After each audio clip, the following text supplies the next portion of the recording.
Assalamualaikum guys. হঠাৎ ওনারা ব্যাকিনরে এর অফিকারে তো ওনারা ব্যাকিনে চিনি তো মার করে বেশি মিশা কথা হবে বুঝছো না ভাইয়ান। আর আমি বলতেছি একটা কথা, যেগুলো এখানে মালয়েশিয়াতে যারা বিকাশের কাজ করো আর ব্যাংকের কাজ করো, যারা বাংলাদেশি ভাই আসলে আপনারা সবার সাবধান থাকো। ওই একটা হচ্ছে আমরা রোহিঙ্গা ছেলে ওই অনেকজনের সাথে প্রতারণা করেছে, বিকাশের টাকা ছাড়বো বলে হয় ইয়োর পরে একটা ব্যাক আনবো, ব্যাকের মধ্যে তখন টাকা থাকবো না, উপরে 2টা টাকা থাকবো আর নিচে 2টা টাকা থাকবো।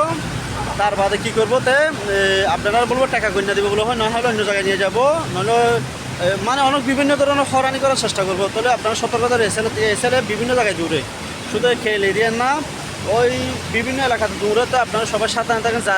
যেগুলো বাংলাদেশের বাইরে আসো, যারা বিকাশের দোকান আটফাট আসো, তারা সেলাঙ্গ ডিস্ট্রিক্টে আর খেলে জহুরবার পিনান তারাঙ্গানো যেখানে থাকেন না কেন, হ্যাঁ এই সালের থেকে আপনারা সাবধানে থাকবো।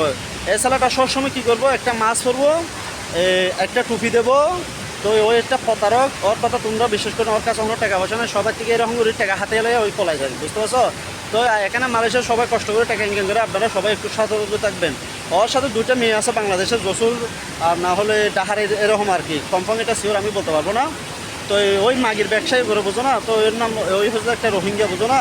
তো ওই আপনারা বহুত ধরনের ফাইল দেখাবো, টাকা দেখাবো ব্যাগের মধ্যে, ব্যাগের রেখা এগুলো একটা টাকায় না, সবগুলো কি জানেন কাগজ। আর আপনারা যদি সত্যি ওই যদি টাকা ছাড়ে, আপনারা আগে কী করবেন, টাকাটা লইয়া ফেলাবেন। টাকাটা লইয়ার পরে তার বাদে ওর বিকাশে হোক ওর ব্যাঙ্কে হোক আপনারা টাকা ছাড়বেন, এর ভিতরে ছাড়বেন না কখনো।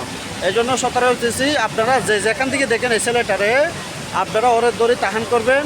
ইয়োর পরে আমার ফেসবুকে যদি দেখতে পারো, ফেসবুকে আমার নম্বর আছে। আর যদি আপনারা যদি টিকটকে দেখতে চাও, টিকটকে আমার নম্বর আছে, বিভিন্ন জায়গায় আমার নম্বর আছে, আমার সাথে যোগাযোগ করতে পারবেন, বুঝতে পারছো? ওই এমন প্রতারণা করছে মানুষের থেকে 8 লাখ 6 লাখ, মানে এমন টাকা খাইছে, বুঝতে পারছো?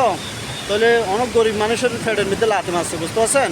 তো এই জন্য আপনারা সবাইকে আমি সতর্ক করা দিচ্ছি, যেগুলো বাংলাদেশি বাইরে বিকাশের কাজ করতেছেন, টাকার কাজ করতেছেন, আপনারা একটু সাবধানে থাকবেন এসএলের থেকে। এসএল একটা ছোটো হাটের একটা বড় না, বড় দালাল, বুঝতে পারছেন? তো আপনারা একটু সাবধানে থাকবেন। ওকে গাইস, আল্লাহ হাফিজ। আবার আরেকটা নেক্সট ভিডিওর মধ্যে আসবো, ওর সাথে দেখা করে